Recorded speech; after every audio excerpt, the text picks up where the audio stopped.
il ne le regrette sûrement pas, puisqu'il est cet après-midi en quart de finale. Opposé à un Français, surprenant. Surprenant par le niveau de jeu affiché par Cédric Pioline tout au long de cette quinzaine. Notamment, et aussi à Monte-Carlo, ici il joue tout droit sur le Français. Et la balle terminera sur la ligne.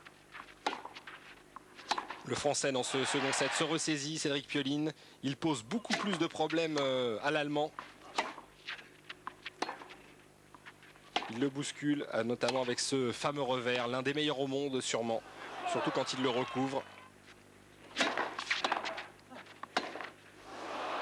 Ah, ça c'est une Pioline, c'est un peu sa spécialité, il a une prise de raquette très spéciale Cédric. Et souvent il réalise ce genre de coup, une dizaine de fois dans le match.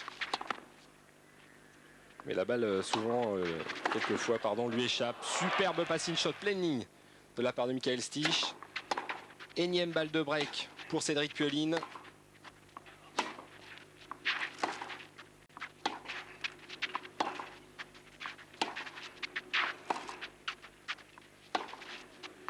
Et ce revers recouvert qui est absolument son point fort sûrement aux Français. Qui s'entraîne avec Pierre Chéret et Luc Possiclès pour le physique. Et du physique, eh bien, il fallait en avoir cet après-midi parce qu'il faisait vraiment très très chaud.